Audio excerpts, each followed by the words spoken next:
Welcome to the August 15th, 2022 Troy City Council meeting. Please rise for the invocation and remain standing for our Pledge of Allegiance. Father in heaven, we give you thanks for this day and thanks for the blessings you've given each and every one of us here in the city of Troy. We ask that you continue to bless us this evening by helping us at this table make wise and thoughtful decisions, having good and meaningful conversation. Ask that you bless our residents and keep them safe in our community. Please also be with our city staff, including people who work here in City Hall, our DPW, first responders, knowing that they do important work on behalf of all of our residents, and we would be nothing without them. Please, Lord, look over us tonight and every night. In Jesus' name we pray. Amen. I pledge allegiance to the flag of the United States of America and to the republic for which it stands, one nation, under God, indivisible, with liberty and justice for all. The August 15th, 2022 Troy City Council meeting is officially called to order, and I'll ask for the roll call from Ms. Dixon. Mayor Baker? Here. Councilmember Abraham? Here. Councilmember Brooks? Here. Councilmember Chamberlain-Krenga? Here. Mayor Pro Tem Erickson-Galt? Here. Councilmember Hamilton? Here. Councilmember Hoderick? Here. All present this evening. First up are certificates of recognition and special presentations. We have one this evening. C1 is an economic development update, and that'll be presented by Mark Adams, our economic development manager. Please, Mark, come on forward.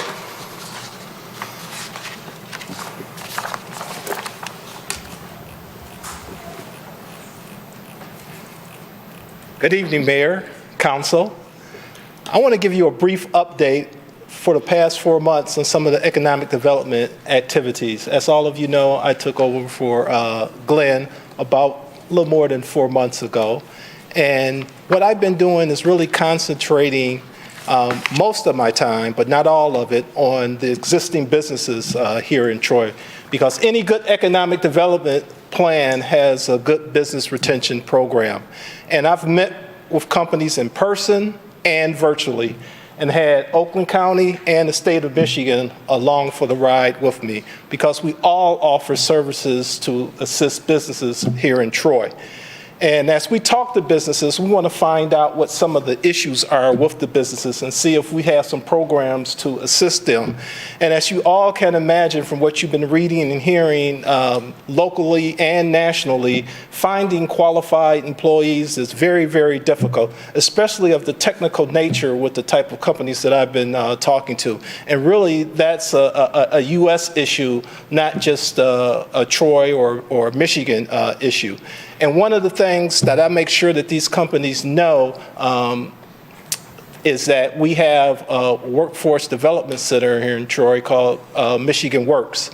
And if they're having problems finding employees, they can send a description of the job opening to them, and they will actually do email blasts, social media to try to assist. They will do job fairs, and they have limited funds for employee training. Of course, they always get more requests than they do funding, so that's always an issue. But I think it's important to let the companies know that those types of services are available right here in Troy, even though they represent the entire county. Another program that I talk about to some of the businesses here is the SBA 504 program. I found over the years that that can be an important program to the small to mid-sized businesses, because a lot of times they're looking for funding. Now, this program only addresses fixed assets. So if a company is looking to purchase equipment, and it only makes sense to use it if you're going over $250,000. What happens is that you come in at 40% of the project cost up to a little more than $2.5 million. And that's very helpful because it's a second position to the bank. So the ratios that the bank would normally use are a lot different and more in favor of the company getting the loan. And also their downstroke isn't as much. Normally, you're looking at probably about 20%. With this particular program, it's about 10%.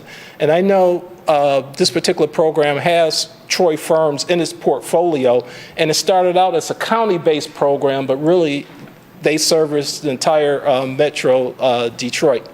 Another service that I talk about to our local businesses is site services. I've acquired a database that allows me to look at what's available here in Troy, a certain amount of square feet. I'll punch in truck docks, those types of things. And if a company is looking, I can send them out information on what's available. Most of the time, it's probably about 85% correct, because a lot of these realtors, as you know, they'll leave their sign up even though the property is sold. But that's another service that I've been providing to our local businesses here in Troy. And also, it's very helpful because the state of Michigan comes up with these requests for information for companies that are looking at Metro Detroit, and I'm able to supply some information if that particular company meets what I think Troy has to offer. So I've replied to several requests for proposals from the state of Michigan also by using that particular database. Also, we're looking, well, we've already acquired a client management system, Salesforce, so we're getting ready to have that up and running in a short period of time. And that's a good tool to track where things are at, to review things, to sort of know where your project is at if you have one that's developing. And as part of the business retention program, sometimes you find out about companies that are looking to expand. And a lot of these companies are national companies that have opportunities to expand anywhere, or they're located in Troy or their headquarters is someplace else, and we end up competing against them. So I have a couple of proposals that I'm working with the state of Michigan and Oakland County to where we're going to try to compete for an expansion here in Troy that could possibly bring 200 jobs. But I don't like to put the cart before the horse, because I know it's other states involved. But at least we're getting the opportunity to compete, and I think that's very important in what we look for. So business retention is a cornerstone, but also you have to do business attraction. I don't think you could ever be satisfied with what you have here, because the world is evolving, business is changing constantly, and auto companies are now mobility companies, and as I said before, you're defining mobility companies as electric, autonomous, and hybrid. And those are the types of firms that are really looking at Michigan because of all the engineering talent we have. I think we graduate over 5,000 engineers in this area. So that's a plus for us. Unfortunately, a lot of them leave, but it gives us a good competitive advantage, I think, and because of our diverse business base. So when I go out, I sell that. I think it's very important to let the folks know what type of community Troy is. It's great restaurants, great parks, walkable community, a quality school district. All those are the types of things that these technology companies look for when you talk about electrification, and that's really what's big right now. Whether it's a battery company that needs engineers, or if it's some type of autonomous company that's looking for some type of technology that exists in this area. So when you talk about a good quality economic development program, business attraction is a part of it also. And I had the opportunity to go with the state of Michigan and some of our local communities to Select USA, and that's in Washington, D.C. And what happens is that the foreign offices once a year gets all of their leads to come over to the U.S. that may be looking. And just about every economic development organization in the United States attends this shows, and we're sort of all competing for opportunity for one of those foreign firms to locate here. Now, it's a long game, it's not a short game, and then it has to make sense for them to be in Michigan, and it has to make sense for them to be in Troy. So we drill down to all of those factors when you know the types of questions to ask, and I've been doing it for a long period of time for the county, because for the last 15 years, I handled all of Oakland County site selection services. I traveled all over the world. I've traveled throughout the United States talking to business consultants. And one thing that I know is a multiplier effect when not only you talk to the companies, but you talk to consultants. It was a consulting agency at Select USA called Due East Advisors they're under contract with the state of Michigan, and I supplied them with a lot of information about Troy. Now, they're going to go directly to the state because that's who's paying them. But I can tell you, I don't want to name the company, but we have a company that has signed a lease here in Troy from that event. So that's a positive. It always doesn't happen that quickly, but again, I think you have to have a well-rounded economic development program in order to be a successful community over a long period of time. Also, we've been doing a lot of work with our different boards, the Brownfield, DDA. We have about 3 great projects that we're working on right now. Some of you are on those boards, so you'll be hearing about it right now. I don't want to announce anything or say anything because I don't have authorization to do it, and it's still sort of in the planning stages. So we're very proud about that, and I think it's going to be some additional housing coming into Troy, and that's always an element of a good economic development program. Also, I can tell you, I've gotten a lot of calls about lemonade stands here in Troy. I was surprised. And our young entrepreneurs, I tell them, just make sure that your revenue exceeds your expenditures. And so, we can't forget about those folks because they are the business leaders of tomorrow. We have some other things that are planned with some of the chambers and some presentations that we'll be doing in the future. So I must say it's been a very busy 4 months. So with that, I will be quiet and answer any questions. Thank you, Mark. Appreciate your update that you've given us just now and your official time here in Troy so far, 4 months. There's a lot going on. So you're coming at an interesting time. We all know that. So It's good stuff. Any questions for Mark? Councilmember Hoderick. My fellow residents would want me to take an opportunity to ask, is there anything happening with the Met property on Crooks Road and I-75? Well, that you can talk about. we have inquiries from time to time on that, but nothing that I am aware of that's imminent. I know they had various ideas about what they were going to do with it. Even I worked with that particular property when I was at Oakland County, so I'm very familiar with it. And also one of the developers, Cunningham Lemp, was just into our office talking to us about it. But I'm pretty sure we're going to get something on there hopefully in the next year or so, because that's one of the premier properties that we have in Troy right now. Yes, thank you. Any other questions? Councilmember Chamberlain-Crainga? Thank you, Mayor. Mark, thank you for all your amazing work that you've done in just 4 months. This is what keeps Troy truly an economic powerhouse. 2 quick questions. The first is around office space. When we ended last year, just before Glenn left, I know there was concern as more companies go hybrid, work from home, what is the level of vacant office space? And I think what we saw before Glenn had left is actually it's not as bad as we thought. And so I just wondered if you might have an update with regards to that. Well, that is an issue. It's an issue in Troy. Just to bring it within the county, it's an issue in Southfield. It's an issue in the city of Detroit.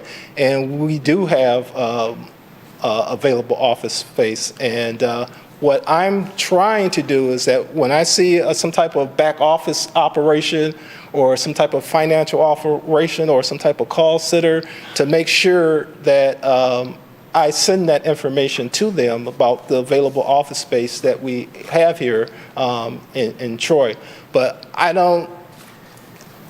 just don't have a crystal ball to know when that's going to go away, when the workers are really going to come back to the office. I think some companies are saying, wow, this is an opportunity for us to, not to renew our lease. Folks are working from home and being productive. Then the flip side is people are working from home and they're not being productive. So, we just have to wait and see how all that really pans out. You had another question too, you said? Yes, so the second question was, I know one of the big highlights of the year was around the World Economic Forum, the new initiative or incubator that we have here in Troy, and don't have the information top of mind, but I just wonder if there's anything you can share more about that. can't remember if that formally launched or is that in progress? Well, it launched, and I think this coming Thursday, they're doing some things there with the World Economic Development Forum. I had an opportunity to go to lunch with the administrator of that program, and I just wanted to reinforce to her our commitment to Automation Alley and to that office in Automation Alley. And so any opportunity that Troy has to promote all the different foreign businesses or the different opportunities that we would have in Troy, that they are aware of it, and any type of announcement that they're doing, that our administration should be a part of that, considering that we're a funding source for Automation Alley. And they were receptive to that. They were supposed to do an announcement at Select USA, but for whatever reason, they couldn't get it organized in the proper amount of time, and that didn't take place, but they did talk about it there.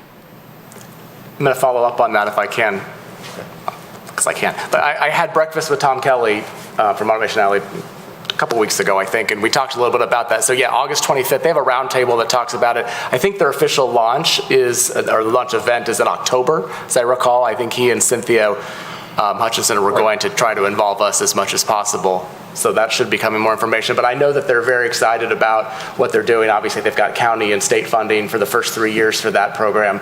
And they're working equally on figuring out how to implement that money and also continue to raise money so it can continue beyond those initial 3 years that are being funded by the county and state. But Tom was very thankful to have, he's talked about his interactions with you, Mark, and says he knows that the city of Troy is 100% in their corner to do whatever we need to do or whatever we can do to help, and looks forward to involving us. So just to piggyback on what you said. And I think we should put that in some of our marketing material. I don't think it exists right now. And I think they're working on trying to figure out from their perspective how to best market that so then we can, yeah, absolutely. It's a big deal. I think it sets us apart. Ironically, the World Economic Forum, it's the global hub, although some European countries prefer that we call it the U.S. hub because they didn't like that we were the global in the United States. I thought that was kind of funny. So, but it's actually the global hub here in Troy. So anyway, any other questions for Mark? All right, Mark, we thank you. Appreciate it. And I'm sure we'll be hearing from you soon. Thank you. All right. That concludes certificates of recognition and special presentations this evening. There are no carryover items or public hearings scheduled this evening. And there are no residents signed up for public comment for items on the agenda from Troy residents and businesses, so no need for reply there. No postponed items this evening, so we move on to regular business. First up is I-1, board and committee appointments. There are no mayoral appointments this evening, but we do have a city council appointment, so I'll turn it over to Mayor Pro Tem Erickson Galt.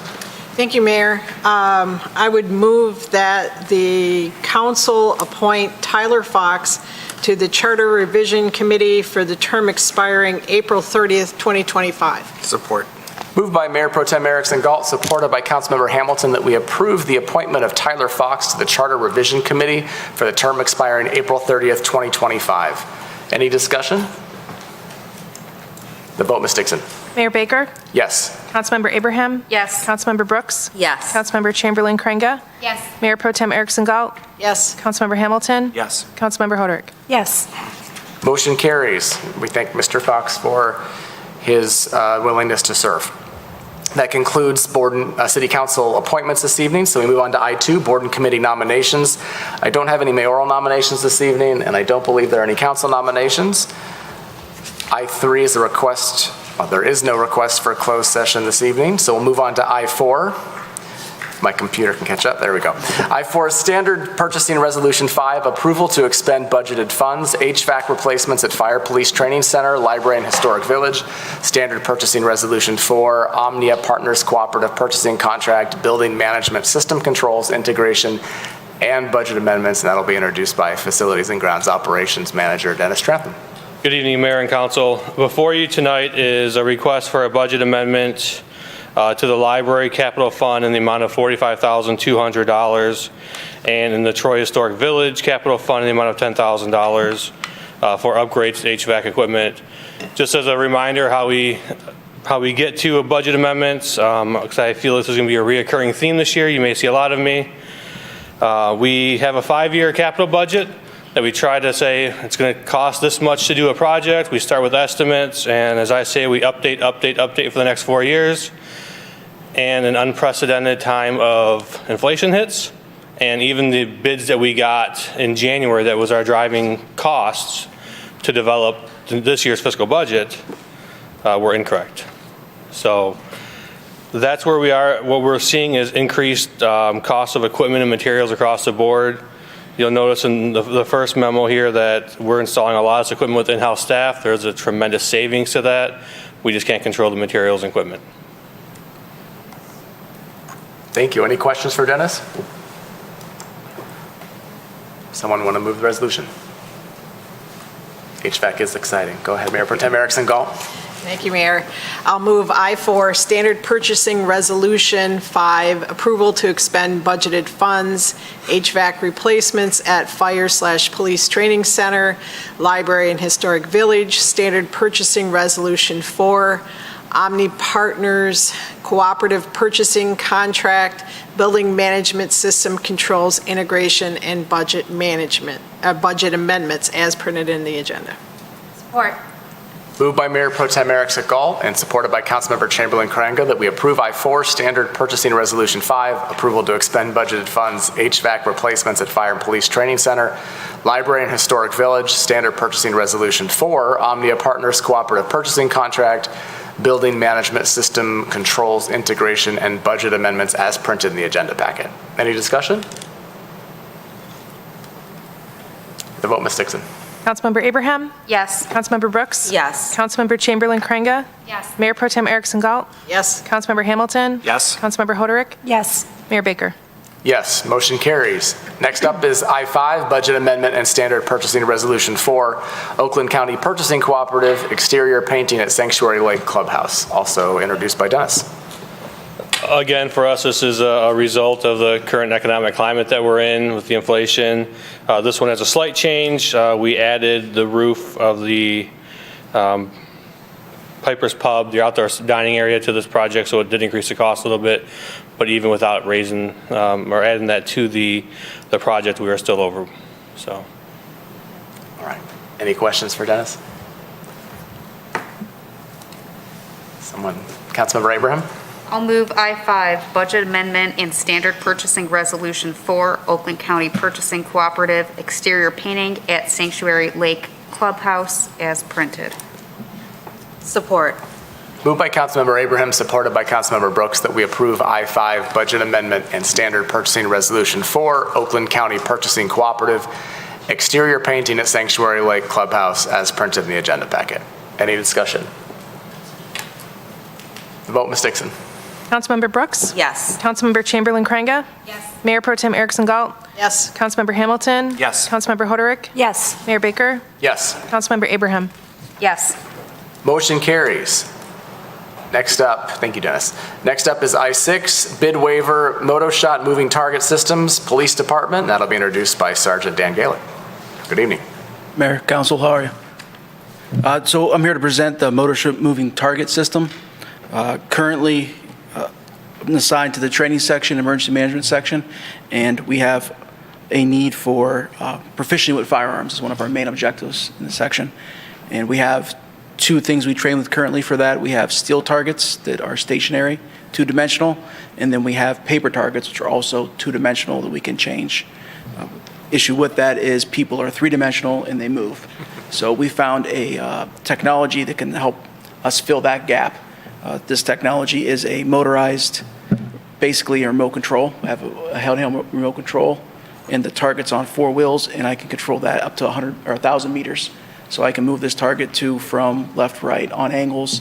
And what that will do for our officers is allow them to actually practice on moving targets, whether they were stationary or moving. It also fills a gap for decision making, meaning this three-dimensional target could have a gun on it, it could have a cell phone on it, it could have a handbag on it. It would allow our officers to not only practice their proficiency, but decision making on shoot or no shoot scenarios. Great, thank you, Sergeant. Any questions? Councilmember Hamilton. Just out of curiosity, will you run this in the gun range, or will you do it at external sites as well? We could do either. We could bring it down to the gun range. It's limited in space there. It's a Right. small range. Or when we train outdoors, we would bring it there also. Awesome, great. This sounds like a A little great. disappointed you didn't bring it here to show us. but- We don't have it yet, sir. Just kidding, Mark. Yeah, Mark looked horrified for the record. He doesn't show that much expression, but he really expressed himself on that one. That was something else. So, no, I'm just thankful that when I saw all of you come in, I realized, oh, there's something on the agenda and we're not something to be concerned about this evening. So, any other questions? I'll move I-6, bid waiver, Motorship moving target systems, police department as printed in the agenda packet. Support. Moved by the chair, supported by Mayor Pro Tem Erickson Galt, that we approve I-6, bid waiver, Motorship moving target systems, police department as printed in the agenda packet. Any discussion? Councilmember Abraham. Just a comment, for those who are watching and are looking at maybe perhaps why council isn't discussing this bid waiver a little bit more, just to provide some context. A lot of the equipment and the tools that our police department uses or our fire department uses is highly specialized, and there's very few companies that sell the equipment or the newest technology that we need. The technology we need to have the best force in the region, in the state, in the country. And so when we look at these bid waivers and we look at how we prioritize safety in this community, often you don't hear a lot of discussions, particularly with this council, because we've talked about where the fire department, where the police department, where public works stands in terms of our priorities and our decision-making. And so for me, this is a no-brainer. But I just wanted to take a moment to explain why there may not be as much discussion. There are not a lot of companies that do this sort of thing. And this is exactly what we need to keep our community safe as well as our police officers safe and not have unfortunate incidents that have occurred along in the country. We don't need that here, and this is what helps us prevent incidents like that. Well said. Thank you, Councilmember Abraham. Any other discussion? All right, the vote, Ms. Dixon. Councilmember Chamberlain-Craig. Yes. Mayor Pro Tem Erickson Galt. Yes. Councilmember Hamilton. Yes. Councilmember Hoderick. Yes. Mayor Baker. Yes. Councilmember Abraham. Yes. Councilmember Brooks. Yes. Motion carries. Thank you. Next up is I-7, bid waiver, Bauer breathing air compressor purchase, fire department, and that'll be introduced by Fire Chief Pete Hullinger. Good evening, Mayor, City Council. Yeah, before you tonight is for us to purchase 2 breathing air compressors for Fire Station 2 and 4. This has been part of a long-term replacement project. Each of the fire stations has a current breathing air compressor. These are the units that are used to fill the SCBA bottles that the firefighters use going into fires. They're very high technical air compressors because the air we breathe is under extreme pressure. So it's not comparable to what you'd find at Home Depot or something because the carbon monoxide and all the other levels have to be extremely low for us in this. We've spread this project out over multiple years because these are expensive pieces of equipment. All our units now are reaching the end of their life. These will bring us up to standardization amongst all our other units at the fire stations. Thank you, Chief. Any questions? Someone want to move the resolution? Councilmember Abraham? I'll move I-7 bid waiver, Bauer breathing air compressor purchase, fire department as printed. Support. Moved by Councilmember Abraham, supported by Councilmember Chamberlain-Craig, that we approve I-7 bid waiver, Bauer breathing air compressor purchase, fire department as printed in the agenda packet. Any discussion? All right, the vote, Ms. Dixon. Mayor Pro Tem Erickson Galt. Yes. Councilmember Hamilton. Yes. Councilmember Hoderick. Yes. Mayor Baker. Yes. Councilmember Abraham. Yes. Councilmember Brooks. Yes. Councilmember Chamberlain-Craig. Yes. Motion carries. Thanks, Chief. Next up is I-8, and there is a corrected resolution, a yellow sheet on the table. A request to purchase 3 parcels, Rochester Road and Sylvanwood, Sidwell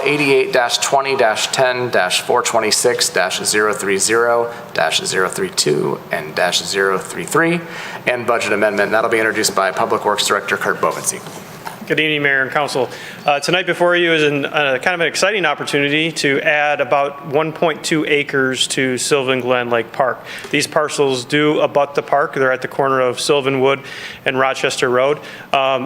Interesting history, how we got in discussion with this. As you might remember, we are doing some significant improvements to Sylvan Glen Lake Park, which include a restroom. Through discussions, we had a lot of options to handle the outlet of the sanitary sewer of that building, and we contacted the current owner of those parcels, Eureka Building, to see if they would be interested in permitting the city an easement to connect to the sewer on Sylvanwood. Well, through those discussions, Mr. Arian Nicola suggested that maybe the city might want to purchase those parcels from the city and add on to the park. Additionally, outside of adding on to that park there, is if we ever did expand Rochester Road further to the north to a 5 or 6 lane highway, it would be likely that we would have to acquire that property because there wouldn't be sufficient right-of-way. So even though that may be many years down the road, as Mr. Trantham just said, costs continue to go up. So there's an added benefit if we did acquire that land now, that we potentially could do Rochester Road and not have to acquire it at a later date.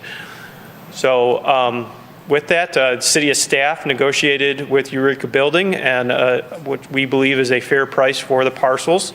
In addition to trading one of the existing vacant parcels that the city does own on the corner of Cutting and Livernois, that is a very old lot that used to house Fire Station 2.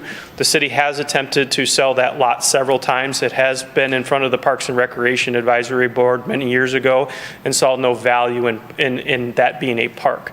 So, and that's the policy that council set to sell vacant land. So it takes that one off of our books as well. And with that, I'll answer any questions. Thank you, Kurt. Any questions? Councilmember Hamilton? Thank you, Mayor.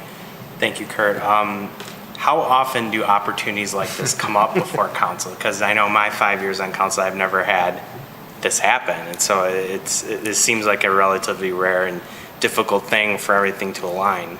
Well, I've been around a long time as well, and this is the first time I'm bringing this opportunity to a city council, so it's very, very infrequent. Right. Yeah, normally our acquisitions are because of road expansions or whether we actually go out and seek to buy the property, but this type of scenario is very, very infrequent. Right. Thank you. Thank you. Do you have a question, Councilmember Hoderick? Yes.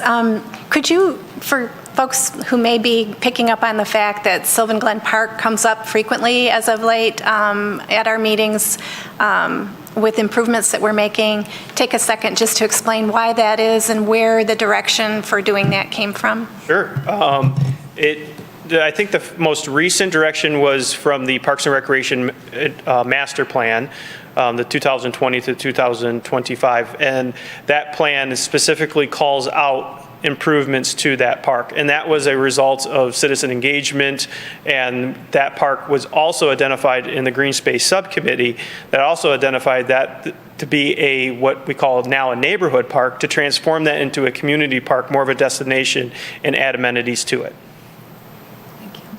I just wanted to point out there's a method to the madness of what's going on there, that it's following a plan, a master plan. It takes us a long time to get into implementation, and it's been exciting to see it start to unfold. Thank you. Councilmember Hoderick. Any other questions? Councilmember Hoderick. Should I move? Sure. It's okay if I move the resolution. I will move I-8, request to purchase 3 parcels, Rochester Road and Sylvanwood, Sidwell number 88-20-10-426-030 and -032 and 033, and budget amendment as printed on the corrected resolution at the table. Support. Moved by Councilmember Hoderick, supported by Mayor Pro Tem Erickson Galt, that we approve I-8, request to purchase 3 parcels, Rochester Road and Sylvanwood, Sidwell number 88-20-10-426-030-032-033, and budget amendment as printed on the corrected resolution on the table. Any discussion? Councilmember Hamilton. As we discussed, it's very rare where opportunities like this come about. A lot of projects come to this table when it comes to development, and our options are often our hands are tied on what we can do. We can't prevent development even if we wanted to. And so we try to do our best to make the best decision for everyone. But in this case, everything aligned where we could acquire this property, add to a park, sell another parcel that we didn't need, and acquire this land at a very reasonable rate, acquire a new asset for the city. I'm really happy to see this come before us. We've seen this property before a few times, and I really like that this is the ultimate future for it, so I'm happy to see it. Thank you, Councilmember Hamilton. Councilmember Abraham. Thank you, Mayor. Our council has done any number of surveys in the past 2 to 3 years, and our residents have been very consistent that Parks and Rec is extremely important to them. And with Sylvan Glen Park being identified as destined to be a premier park within the city, moving it from that community park to more of a destination, this opportunity couldn't be more providential. This isn't just land that the city can acquire. It's one where the public purpose that it could be used for and for the benefit for all of our residents. This does not happen but once in a blue moon. We do love our green space, but to have it abutting an existing park that could be used by the existing park to really expand even more our hopes and dreams for what that park can be, this is a rare opportunity, and I couldn't be more pleased that it happened on my watch, because I don't know when this will ever happen again. Thank you, Councilmember Abraham. Any additional comments? The vote, Ms. Dixon? Councilmember Hamilton? Yes. Councilmember Hoderick? Yes. Mayor Baker? Yes. Councilmember Abraham? Yes. Councilmember Brooks? Yes. Councilmember Chamberlain Krenga? Yes. Mayor Pro Tem Erickson Galt? Yes. Motion carries. Thank you. Next up is I-9 2022 City Council meeting schedule, and that'll be introduced by Assistant City Manager Bob Bruner. Thank you, Mr. Mayor. As City Manager Miller and I were preparing for the upcoming advance meeting in November and talking about the survey results coming in, which I'll plug, resident surveys in mailboxes this week. So watch your mailbox for a survey from the city. It's a real survey from the city, not junk mail. But as we were talking about the work of strategic planning we're preparing for this fall, we wanted to schedule a couple of special city council meetings to talk about revenues and expenditures and other things, any questions city council might have related to city finance. And so I thank the mayor for actually calling the city special meeting we had tonight at 6 o'clock to talk about revenues, and we've proposed another meeting next Monday, August 22nd, to talk about expenditures. Then we have dates on September 12th and October 3rd as kind of backup or follow-up dates for any questions and answers that might come on. So I think it's better to have those dates set and cancel them later if not necessary. But again, this is all part of preparation for our new kind of annual strategic planning process coming in November. So appreciate all city council members coming and spending the extra time. Thank you, Bob. Any questions? Just to clarify, the September 12th and October 3rd dates may or may not be necessary, but it's better to schedule them and to cancel them than try to add them. That's just what you said, right? Right, yeah, it's Okay. easier to call it and cancel it than try to call it later. Gotcha. Okay. I'll move I-9 2022 City Council meeting schedule as printed in the agenda packet. Support. Moved by the chair, supported by Mayor Pro Tem Erickson Galt, that we approve I-9 2022 City Council meeting schedule as printed in the agenda packet. Any discussion? Councilmember Hoderick? I'll be supporting this, and I just want to comment that each year we have improved the process of helping city staff be in its lane as it plans for the next fiscal year, which happens right after the fiscal year starts. We know the staff starts to work on it and calibrate. Typically, in years past, City Council caught up with that process long about March, April timeframe with study sessions and then, per charter requirement, the budget approval in May. Over time, we've inched forward where City Council is becoming involved and becoming grounded in the background that allows for a much better seat at the table, I believe, for the residents we represent. And so the two lanes of the council manager form of government are having a better opportunity to both in full force do their due diligence, develop understanding, and the engagement survey will be part of that. And each year we have finessed this a little bit more and we've gotten a little bit better. And when I say we, I actually should give credit to staff for seeing the need to do this and for, council colleagues to being willing to do that much further in the process. This allows us to protect your pocketbooks better, protect our city assets better, help our staff plan better. And, there's always room for continuous improvement. This is one more step, doing this early in this process, that will better enable our November gathering to be even more of a higher quality than it was last year. So I appreciate the opportunity for the continuous improvement. Thank you. Thank you, Councilmember Hoderick. Any other discussion? All right, the vote, Ms. Dixon. Councilmember Hoderick? Yes. Mayor Baker? Yes. Councilmember Abraham? Yes. Councilmember Brooks? Yes. Councilmember Chamberlain Crainga? Yes. Mayor Pro Tem Erickson Galt? Yes. Councilmember Hamilton? Yes. Motion carries. Next up is I-10, 2022 City of Troy Advanced Meeting Facilitation Consulting Services, and that'll be introduced by City Manager Miller. Thank you, Mayor. So the advance is the final piece of our strategic planning each year.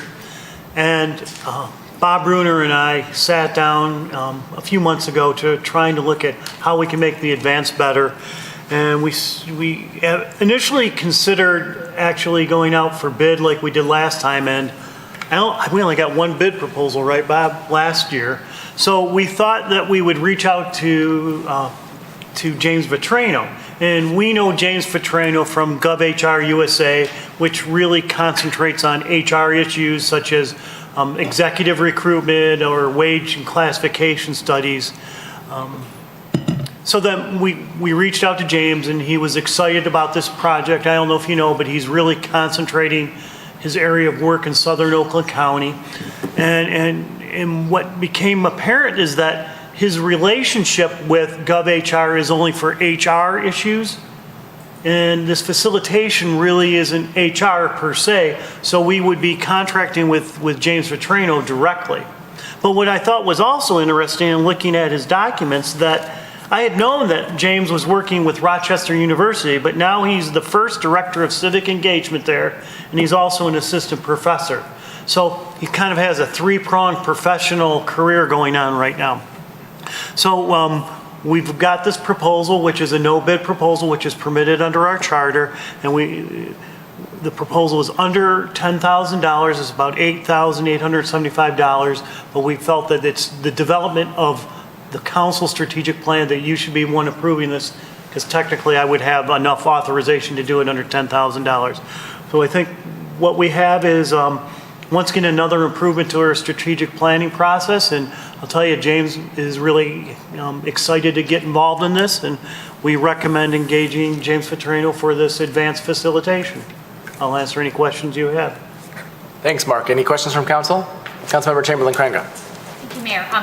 Mark, can you remind me, I believe James Vetrano himself was a former city manager, is that correct? Yes. I'll try to go by memory. The one in Pennsylvania was Braunmeyer, I believe, and I think somewhere else in New York, and Rochester, Michigan. Thank you. Any other questions? Someone like to move the resolution? Councilmember Brooks. Thanks, Mayor. I would like to move I-10, 2022 City of Troy Advanced Meeting Facilitation Consulting Services as printed in the agenda. Support. Moved by Councilmember Brooks, supported by Councilmember Abraham, that we approve I-10, 2022 City of Troy Advanced Meeting Facilitation Consulting Services as printed in the agenda packet. Any discussion? I'll just add that Mark said a lot of good things about James. It's true, he's worked a lot with us in his role with GovHR and throughout, and I think he really understands our community and our city, dating back several years now, and I think that'll be very beneficial for us as we move forward with this year's advance, and very happy to see that this is an option for us to engage him in this level, and I do think he'll do a great job for us, and very appreciative that you're bringing this to us. The vote, Ms. Dixon? Mayor Baker? Yes. Councilmember Abraham? Yes. Councilmember Brooks? Yes. Councilmember Chamberlain Craig? Yes. Mayor Pro Tem Erickson Galt? Yes. Councilmember Hamilton? Yes. Councilmember Hoderick? Yes. Motion carries. That concludes regular business this evening. Next up is the consent agenda. Would anyone like to pull an item from consent agenda to be discussed at a future time or separately? Councilmember Abraham? I'd like to move all items on the consent agenda as printed. Support. Moved by Councilmember Abraham, supported by Councilmember Hamilton, that we approve all items on the consent agenda as printed in the agenda packet. Any discussion? Councilmember Hamilton. Thank you, Mayor. I just wanted to point out J4F, which is planning design for the inclusive park in Section 9, and that's located off of Long Lake Road, just on the north side, just east of I-75. It's a city-owned property, and we're utilizing our community development block grant funds to create an inclusive park. I know how important, we've talked tonight about how important Parks and Rec are to our community, and we're going to bring a new park on board, and I'm happy to see this process moving along. Agreed. Any other discussion on consent agenda? Right. Yeah, I'm trying to find which item it is, the one on the master plan. I forget the, Oh, yeah, there was a late submittal, or that's, yeah, no, that's for a report. I'm trying to remember which number it is. That's a report, Mark. Oh, it's a report, so we'll talk about that later. All right. Very good. We've moved this item. Yeah, we've moved it. Yeah, the vote, Ms. Dixon. Councilmember Abraham? Yes. Councilmember Brooks? Yes. Councilmember Chamberlain Craig? Yes. Mayor Pro Tem Erickson Galt? Yes. Councilmember Hamilton? Yes. Councilmember Hoderick? Yes. Mayor Baker? Yes. Motion carries. If you're here on a consent agenda item this evening, all have been approved. Next up are memorandums and future council agenda items. There are none this evening, so we move to public comment for items not on the agenda from Troy residents and businesses. We have 2 people signed up this evening. As a reminder, you have 3 minutes for public comment. The time will be here in front of me. When the light turns yellow, you have 1 minute left, and when it turns red, that means your 3 minutes are up. So first up is Sam Muftari.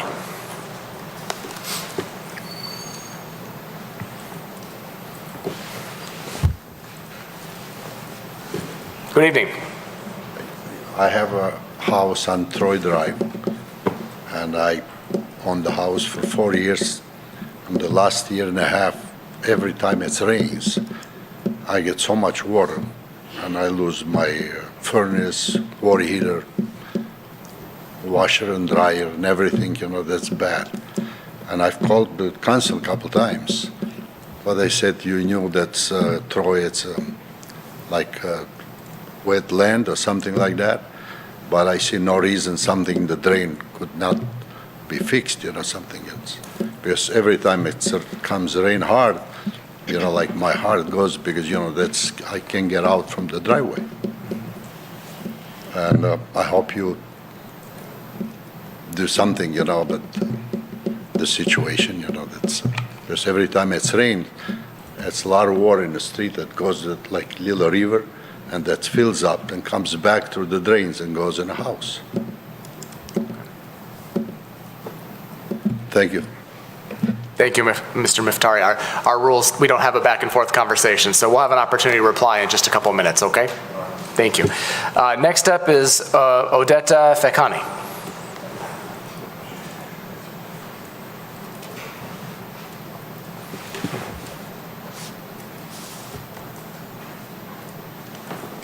Hello, Mayor Baker, dear council members. I'm here to oppose a proposal to rezone a parcel north of Heartland, north of Big Beaver, and east of Livernois. It's the property around 3364 Livernois. It's currently single home, and there's a proposal to rezone it to attached homes. It's actually the proposal by Mondrian was accepted, and I think it's on the agenda to be discussed in September, from what I was told from the city clerk. I am really against this proposal for multiple reasons. And first of all, our home values will decrease. My house is right next to Lane Drain. It's one of the properties most affected. And there's a lot of neighbors that are opposed to this that we've been talking about. Because from the Troy Master Plan, I extracted a quote that says, under Resolution 2016-08-140, Chapter 7, it's under Green City Responsibility to Natural Energy Resources on page 49. It says, the value of home sites adjacent to open space, parks, wetlands, green belts, and other green amenities is greater, all things being equal to similar sites not adjacent to such amenities. So rezoning this property will adversely affect our property values, and perhaps it will lower our assessment value as well. But the most important reason that I oppose it is because of the flooding that we've had from Lane Drain in that area, and such a dense development with 30 units. It's gonna basically put concrete on a lot of the land that's gonna absorb the rainwater, and it's gonna come to our houses. They're gonna also elevate the ground where they're proposing to build. So of course it's gonna drain on our side of the houses south of Lane Drain.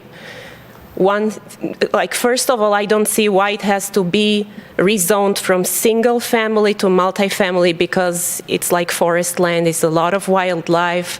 It's under a FEMA flood zone, and it was designated as a wetland under FEMA rules. And there's many animals that live there, common waterfowl as well as gray heron, which is more rare.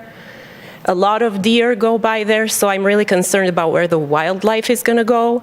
But as I said, the flooding, I don't know why the development, they're not going to drain their waters to Big Beaver Drain, but they're draining them on. It's really bad with flooding there. All right, thank you, Ms. Ficani. That concludes your 3 minutes for public comment this evening. And that concludes those that have signed up for public comment for items not on the agenda from Troy residents and businesses. Next is an opportunity for City Council and City Administration to respond or reply. I will start just briefly. Obviously, that rezoning hasn't come before us yet. You heard and learned that that will likely be at a September meeting. So I personally am not well versed in that, and I don't think many of us are at this point, because we haven't been given the information yet to really look at that. I do know that it has gone through Planning Commission with a recommendation. That's kind of the extent of what I know at this point.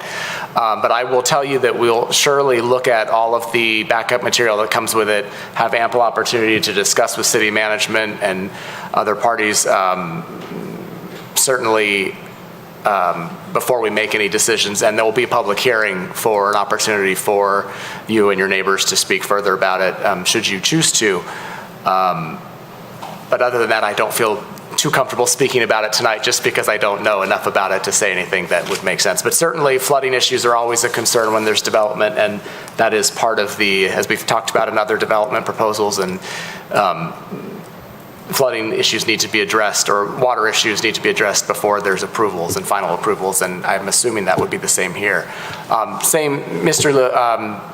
Muftari, I'm assuming Troy Drive is adjacent to that property as well, so I'm assuming that's what brought you out here specifically tonight. As far as the flooding issues and the drainage, that's something that city administration or city management looks at more thoroughly. I don't know, Mark, if you, I'm sure you don't have anything specific to that area and any drainage issues, but certainly we could try to connect if there's anything that can be. Correct. I wasn't aware of any issues there, and if you contact our office, I can coordinate with Public Works and Engineering to try to understand what the issue is. Sure. Okay. Any other comments or reply? All right. That concludes City Council and City Administration response and reply to public comment for items not on the agenda from Troy residents and businesses. There are no council referrals this evening, so we'll move on to the reports.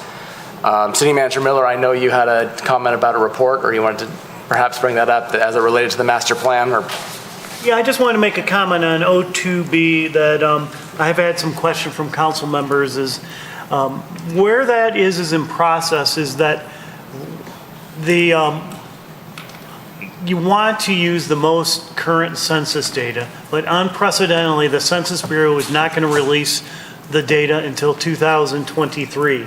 So we obviously, we made the recommendation that we continue forward with the master plan and then do an addendum in the future about related population and demographics. However, the question came up, well, where are we at more specifically in the process? Well, now Carlisle Wortman has to actually finish the draft. I don't exactly know how long that will take. I assume that will happen in September. And then the Planning Commission will have to make a determination that we go out to public comment. The public comment is 62 or 63 days off the top of my head. And that's where we notify utilities and all of the neighboring communities, and then they have an opportunity to comment. And then once that all is done, the Planning Commission can hold a public hearing. So even if the draft was done, the process is about 3 more months before the Planning Commission will have a public hearing. Okay. Thank you. Any other questions or comments about any of the reports this evening?